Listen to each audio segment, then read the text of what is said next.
Docteur Faya Milimono, bonjour. Oui, bonjour. Je le rappelais tout de suite, l'actualité reste dominée par cet attentat meurtrier survenu à Paris, un attentat qui a fait plus de 129 morts et 350 autres blessés. Votre lecture par rapport à ce drame, s'il faut le dire? C'est avec beaucoup de déception.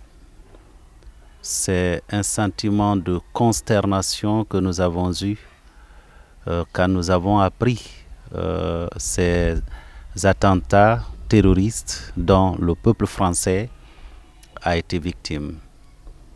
Au nom du Bloc libéral, de tous les militants et sympathisants de mon parti, je condamne de manière ferme et claire ces genres d'actes qui n'ont pas leur place dans une société moderne, et nous présentons au peuple français tout entier nos condoléances les plus attristées, et bien entendu aux familles qui ont été endeuillées, nous leur présentons, n'est-ce pas, nos condoléances et souhaitons que l'âme de ces personnes victimes soit acceptée au paradis par le bon Dieu.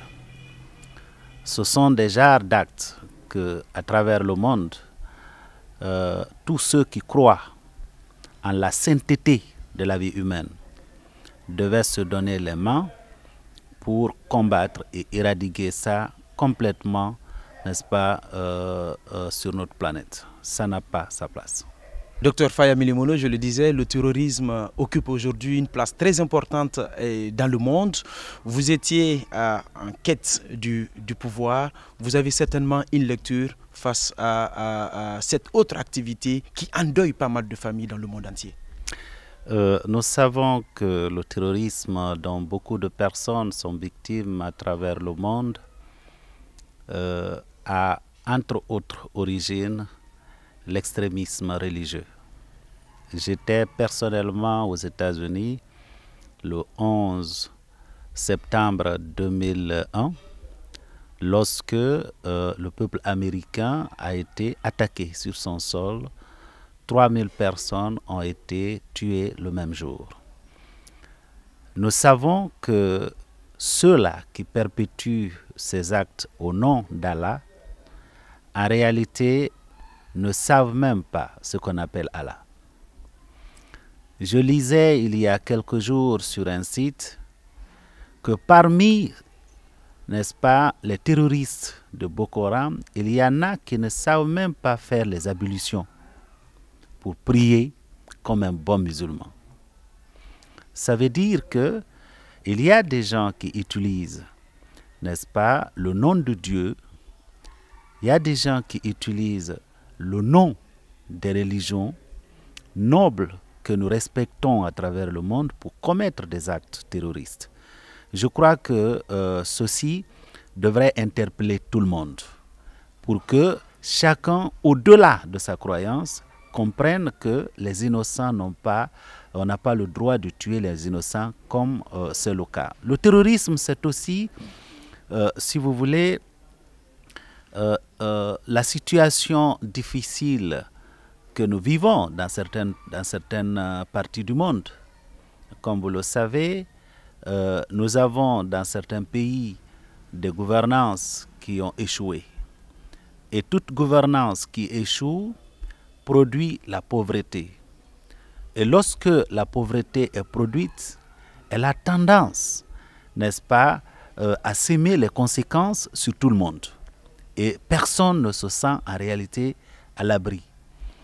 Souvent, les pays, n'est-ce pas, dont ces genres de terroristes sont originaires, lorsque vous regardez, sont en majorité des pays où le respect du droit n'est pas de mise.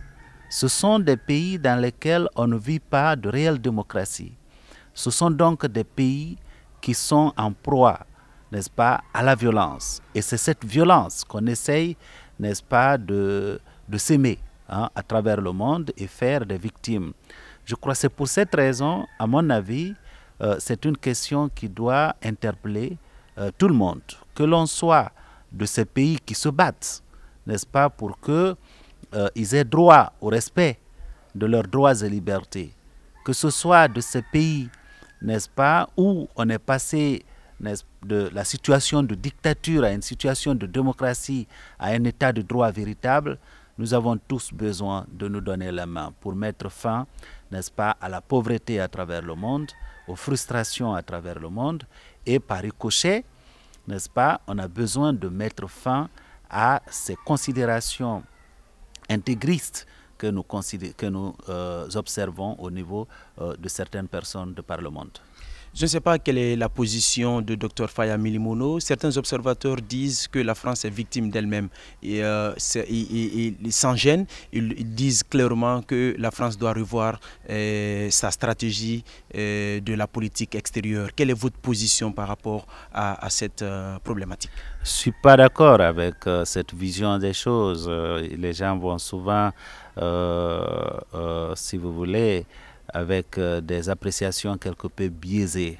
Oui, ils ont le droit de dire ce qu'ils ont à dire. Moi, je crois que ce n'est pas parce que la France a une position sur le plan de sa politique étrangère, n'est-ce pas, que la France est victime, que le peuple français doit être victimisé, que des innocents doivent être victimes. Je crois qu'il y a d'autres créneaux qu'on peut utiliser pour dénoncer si nous pensons qu'il y a des dimensions de la politique étrangère française qui ne correspondent pas à la vision des choses, de certaines personnes. Ces personnes peuvent directement interpeller les autorités françaises et les condamner, n'est-ce pas, à cause de ces parties de leur politique étrangère. Mais de là à prendre une action terroriste qui visent des innocents, qui vont dans un, si vous voulez, dans un événement culturel, ou qui sont simplement en déplacement, ou qui vont dans un restaurant, je trouve que on ne peut pas justifier ce genre d'actes à travers la politique étrangère d'un pays. Quelle est la position claire aujourd'hui du bloc libéral face au terrorisme? Nous sommes de ceux qui condamnons fermement le terrorisme, quelle que soit son origine. Qu'elle soit d'origine religieuse, qu'elle soit d'origine politique, quelle que soit la forme de terrorisme, il faut le condamner et, n'est-ce pas, travailler à son éradication. Ça c'est la position claire que nous avons au Bloc libéral, parce que la personne humaine est sacrée. La personne humaine est sacrée. Ça fait partie des dispositions constitutionnelles de ce pays. Nous sommes en politique, c'est pour nous battre pour ces valeurs. L'une des premières, c'est la personne humaine. Son intégrité physique, son intégrité morale constituent des préoccupations du Bloc libéral. Vous l'avez constaté, depuis notre formation, nous avons été, même au plan intérieur, aux côtés de ceux dont la dignité a été bafouée, ceux dont les droits ont été violés, ceux dont les libertés ont été limitées. Et donc, nous ne pouvons cautionner ou, n'est-ce pas, tolérer ce genre d'actes, non seulement dans notre pays, mais de par le monde. En une minute, un petit message à ce petit Français qui vous regarde. Je dis à nos confrères français, vous êtes victimes aujourd'hui, ne vous sentez pas seuls. Nous sommes tous victimes, parce que une mort par terrorisme en France, c'est une mort un peu partout à travers le monde. Toutes les vies humaines sont sacrées et nous devrions en principe les respecter. Ceux qui, au nom de Dieu, essaient d'enlever la vie ne croient pas en Dieu. Et donc, à vos côtés nous sommes. Et nous nous battrons ensemble pour vaincre le terrorisme dont vous avez été victime, le terrorisme dont des personnes ordinaires sont en train d'être victimes de par le monde. Voilà, vous avez compris, c'était Dr Faya Milimono, le président du bloc libéral. Il n'est pas le seul. Nous nous acheminons chez un autre leader. Tout de suite, vous allez le découvrir qui il est. Merci. Voilà, chers téléspectateurs, nous continuons notre périple dans votre édition consacrée aux attentats survenus à Paris. On a fait le tour de certains QG. Voilà, nous terminons ici au domicile de Monsieur le Président du Parti de l'Espoir pour le Développement National, PEDN, Monsieur Lansana Kouyaté, pour parler justement de ces attentats qui ont endeuillé plus de 129 familles. Et aujourd'hui, on parle de 352 blessés. Vous le savez, lui, rien à dire, c'est un diplomate aguerri et reconnu dans le monde entier qui a traité des questions du terrorisme et pas mal de questions dans le monde entier. Et voilà, il va nous dire aussi son point de vue, il va essayer d'exprimer tout comme les autres, voilà, et sa position par rapport à ces attentats meurtriers que la France a connus ce vendredi 13. Monsieur le Président, bonjour. Bonjour. Voilà, je le disais à l'entame de cette édition spéciale consacrée à cette attaque meurtrière que la France a connue ce vendredi 13. Et une attaque qui a fait 129 morts et 352 blessés, en tout cas selon le dernier bilan que nous avons à notre possession. Quelle est de loin l'appréciation du Parti de l'Espoir pour le Développement National? L'appréciation du parti, c'est d'abord de présenter les condoléances aux familles éplorées. Plus que 129 familles éplorées. Disons qu'il y a des milliards d'êtres éplorés aujourd'hui. Parce que le fondamentalisme, l'extrémisme, ça concerne toute la planète, toute l'humanité. Et d'ailleurs, ça concerne même ceux qui se font sauter, parce qu'ils meurent. Je présente au nom du PDN mes condoléances les plus attristées aux familles directement éplorées et au gouvernement français, à tout le peuple français, mais à tous les pays dont des citoyens se sont retrouvés parmi ces 129 ou ces 352 blessés. Ne l'oublions pas, il n'y avait pas que des Français. Mais mon appréciation, c'est que rien, je dis bien rien, ne justifie ces attentats horribles qui ne sont qu'une dénégation de l'humanité. Mes appréciations, c'est que par 2 fois successivement, la France a été endeuillée. Et si on citait tous les pays qui ont été endeuillés, vous trouverez bien que ça va au-delà de l'Hexagone. La Tunisie était frappée il n'y a pas longtemps. Des pays tels que l'Arabie Saoudite ont été frappés. Le Koweït l'a été. L'Égypte, plusieurs fois. Le Maroc, le Mali, le Niger, le Tchad, le Nigeria, la Somalie, la pauvre Somalie. C'est un phénomène donc, je dirais, planétaire, où il faut une politique concertée, judicieuse, pour pouvoir endiguer cette déferlante. Il faut commencer d'abord par se poser la question, comment peut-on faire face aux mouvements extrémistes de tous bords? D'abord, que faut-il éviter? Il faut éviter de faire l'amalgame. Parce que très tôt, très rapidement, on peut penser, parce que ce sont des mouvements salafistes, que ce sont des mouvements qui sont islamiques. Il n'y a rien de plus faux. Le fanatisme n'a pas de religion.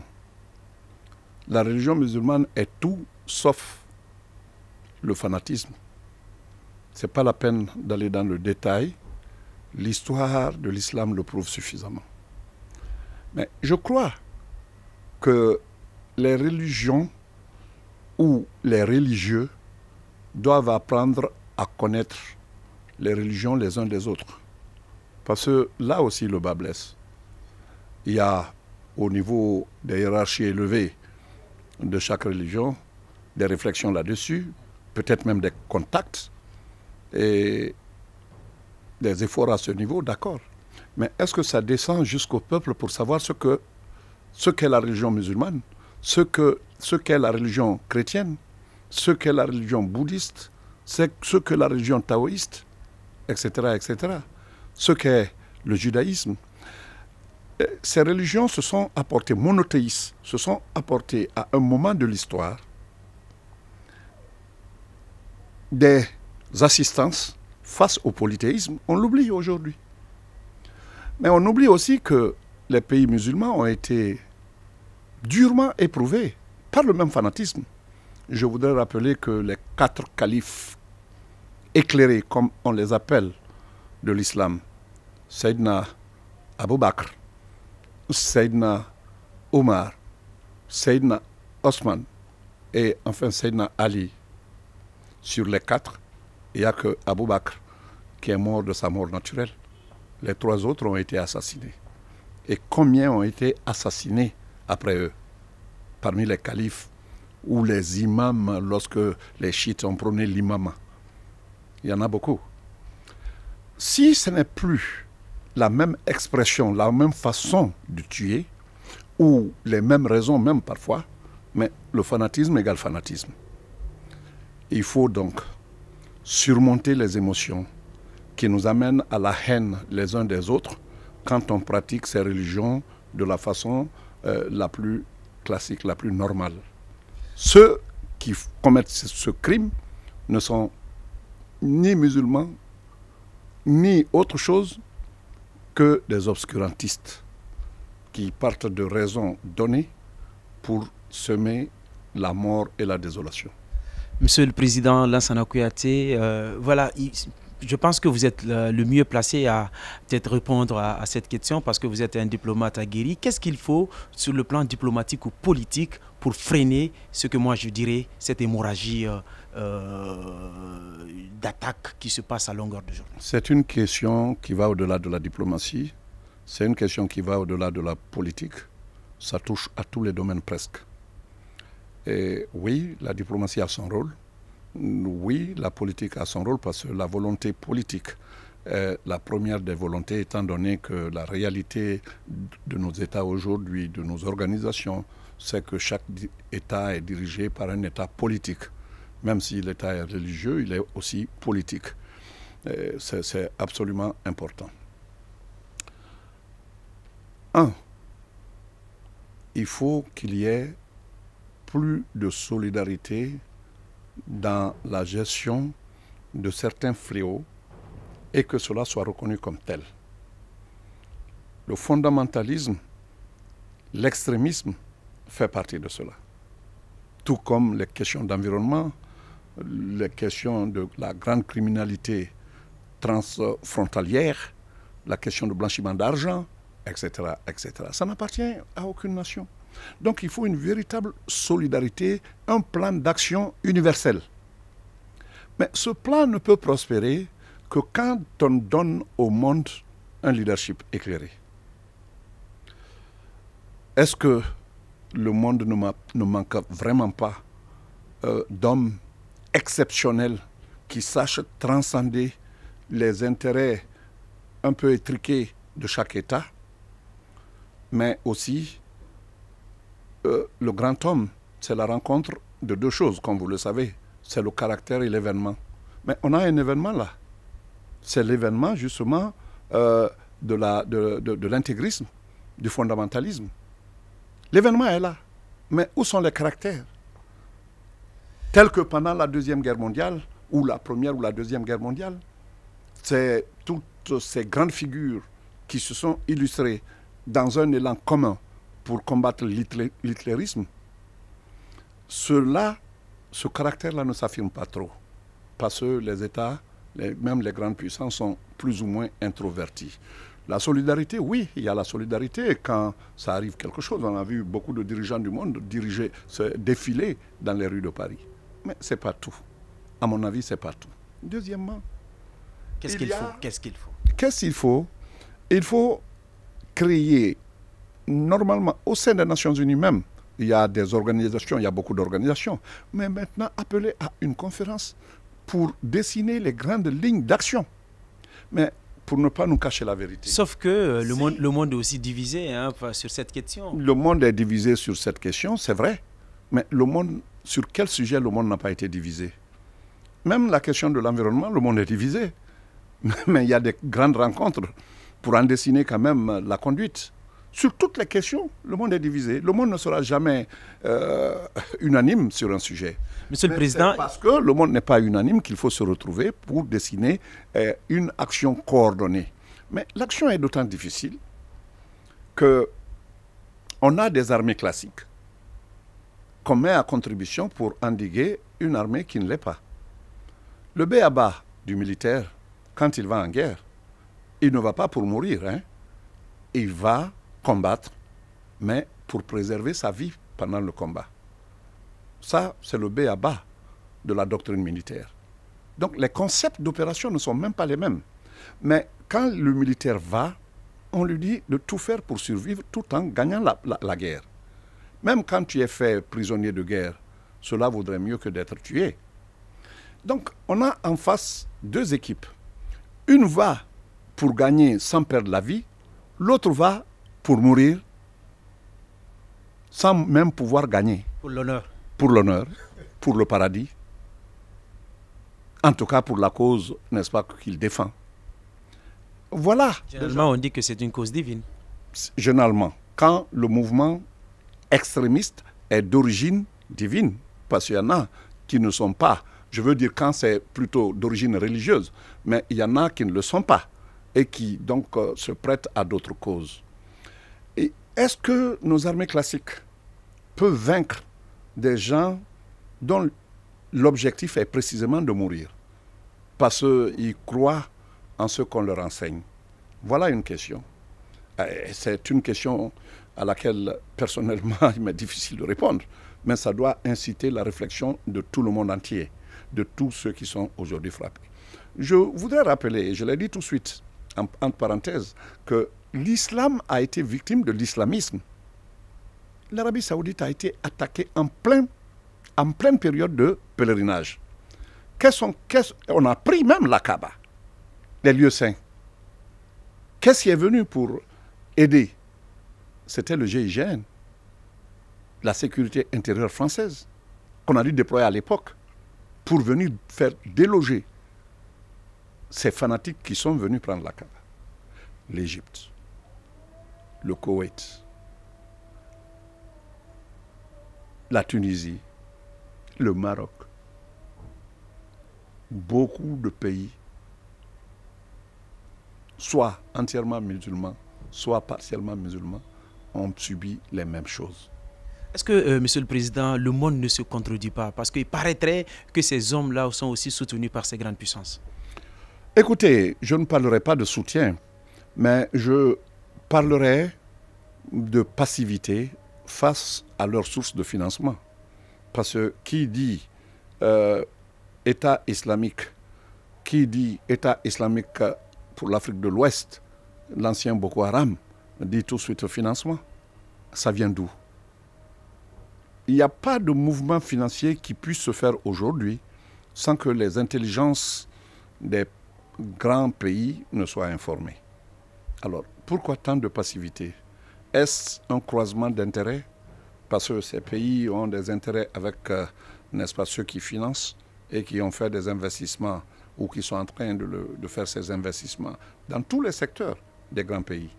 Il faut que le tabou cesse et qu'on parle, si on veut, endiguer le mal. Les talibans en Afghanistan, on sait l'histoire. Ça a commencé depuis la guerre froide.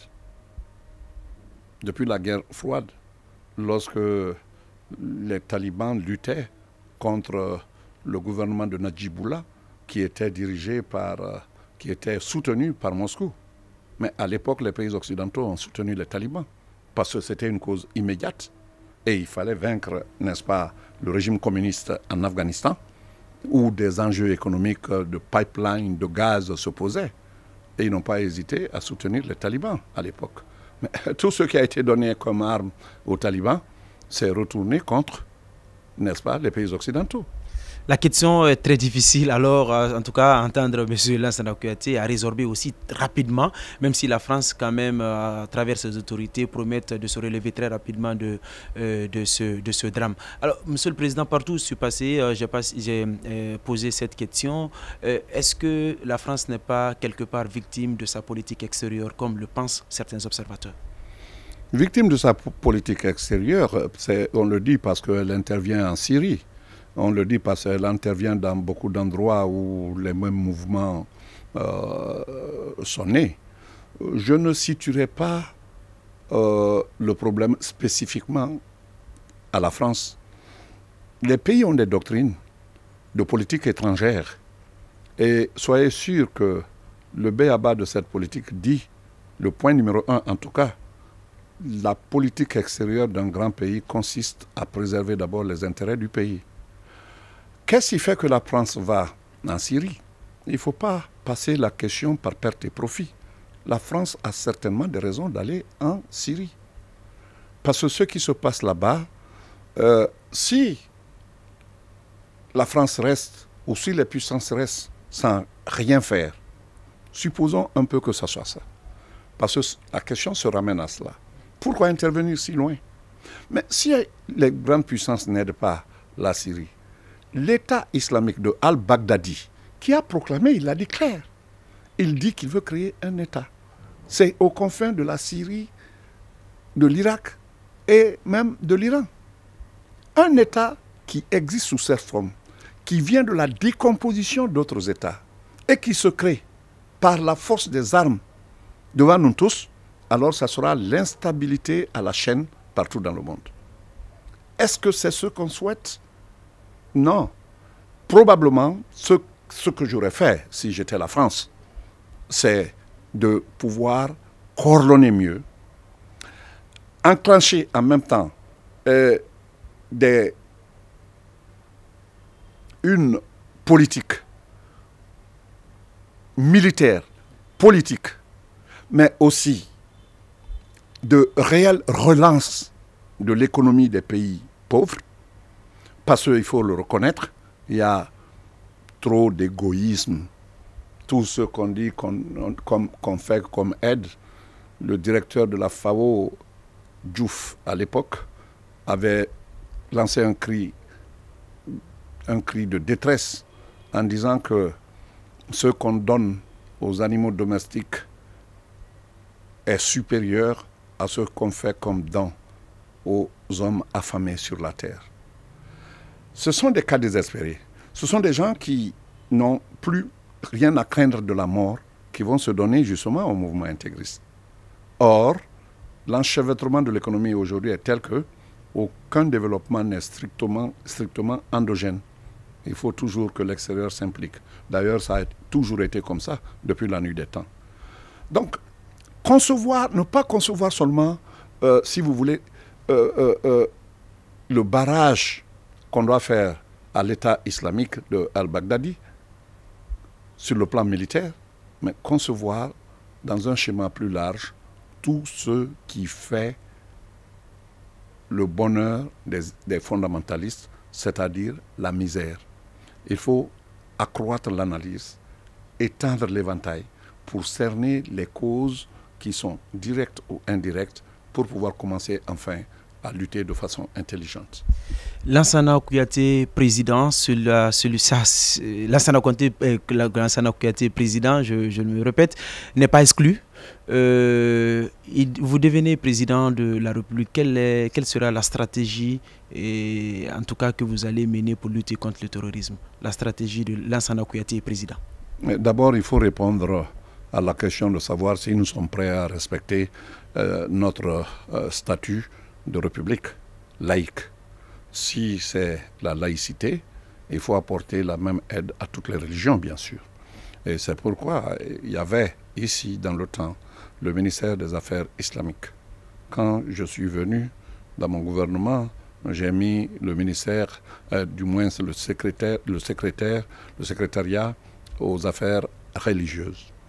Il y a certains musulmans qui n'ont pas compris, qui sont venus me voir, mais c'était islamique et vous avez mis religieux. Je dis, qu'est-ce qui existe en Égypte qu'est-ce qui existe en Tunisie, qu'est-ce qui existe, n'est-ce pas, dans les pays islamiques? C'est le ministère des Awqaf. Le ministère des Awqaf, ça veut dire religieux, ça veut dire culte, ça ne veut pas dire islamique. Dès lors que nous sommes républicains, il est normal de respecter ce caractère, n'est-ce pas, de laïcité accordé à la République. C'est par ça qu'il faut commencer. Deuxièmement, l'autre mouvement, c'est aujourd'hui de s'occuper des laissés pour compte. C'est des proies faciles. Ce sont des gens vulnérables. Quand on ne peut plus aller à l'école, quand on ne peut plus, n'est-ce pas, se nourrir, il y a aujourd'hui beaucoup d'écoles qui fleurissent, qui sont d'obédience religieuse, qui récupèrent. J'ai vu une partie de la vie des frères musulmans en Égypte. Et j'avais su déjà que c'était un mouvement qui allait finir par arriver un jour ou l'autre au pouvoir. Parce que c'est un mouvement qui avait déjà ses pharmacies, et où étaient soignés gratuitement des indigents. C'est un mouvement qui avait, n'est-ce pas, ses banques, où des crédits étaient accordés à taux zéro à des gens qui étaient dans le besoin. J'ai vu tout ça là et j'ai su que ce mouvement allait attirer, n'est-ce pas, tous ceux qui se sentent laissés pour compte. Et c'est ce qui est arrivé jusqu'à ce qu'on découvre le vrai visage des frères musulmans quand ils sont arrivés au pouvoir. Je rappelle que c'est un mouvement qui est né en 1933 par Hassan al-Banna et qu'il a prospéré jusqu'à ces dernières années. Les Égyptiens se sont ressaisis que quand arrivés au pouvoir, les frères musulmans ont commencé à dérouler leur programme. Donc, président, j'ai déjà cité, n'est-ce pas, ce qu'il faut faire respecter la laïcité. J'ai déjà dit qu'il faut faire en sorte que l'économie soit porteuse d'espoir, d'espérance, n'est-ce pas, pour les plus démunis et créer un véritable rapprochement social. Parce qu'on parle d'unité nationale, mais ce qui est plus important, autant important, sinon plus important, c'est l'unité sociale de ce pays, entre ceux qui ont et ceux qui n'ont pas. Fermer le gap, c'est-à-dire le fossé, pour que quelque part, tout le monde se sente concerné par le bonheur et la prospérité que nous envisageons pour ce peuple. Alors, on aura retiré, n'est-ce pas, de la langue des prêcheurs fondamentalistes, une prêche qui devient facile, un sermon qui devient facile. Et ce n'est pas tout, bien sûr. Il y a des prêches qu'on fait et qui sont d'ordre tellement violent, virulent, qu'il faut aussi veiller sur ça. La commodité du langage. Le Coran n'a pas prêché, n'est-ce pas, la haine. Le Coran, c'est l'amour. C'est l'amour entre les fils et filles d'un même Dieu, le Dieu unique, parce que c'est à cela que nous appartenons.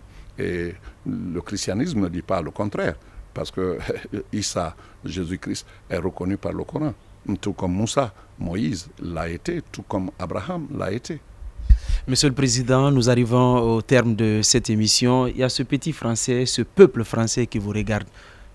Votre dernier message? Je dirais au peuple français que dans l'émotion de ce qui est arrivé et dans la douleur de ce qu'il ressent, que je suis admiratif devant la solidarité du peuple français. À chaque moment décisif de l'histoire de France, transcendant les courants doctrinaires, transcendant les courants partisans, le peuple français s'est retrouvé. On a déjà assisté à ça récemment pendant, n'est-ce pas, les attaques de Charlie Hebdo. Et ce qui a été fait dans tout le monde entier est venu probablement de ce que la France, les Français ont exprimé comme solidarité. Et on fouillera dans l'histoire, on trouvera de tels moments forts. La France ne s'est pas résignée de se plier à l'hitlérisme, au-delà des alliés qui sont venus l'aider, mais le peuple français a formé des volontaires. On les appelle les résistants, ils ont résisté, et c'est ce qui vaut d'ailleurs à la France d'être considérée au même titre que les États alliés qui sont venus pour libérer l'Europe, aujourd'hui membres du Conseil de sécurité. Donc je dis au peuple français bravo de se retrouver comme un même peuple, comme une nation face à ceux qui l'agressent. Et je crois que tous les peuples du monde sont solidaires, n'est-ce pas, de cette union.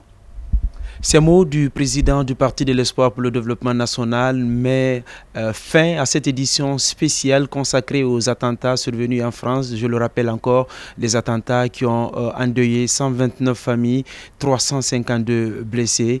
Et voilà, c'était la participation de la télévision que vous aimez, Espace TV. Voilà, nous avons fait intervenir ces leaders politiques. Nous vous disons merci, chers téléspectateurs, de nous avoir consacré tout votre temps derrière votre petit écran à nous suivre. Merci à Boukoria pour la caméra et à Lamine Guérassi pour la réalisation. Ciao et à bientôt.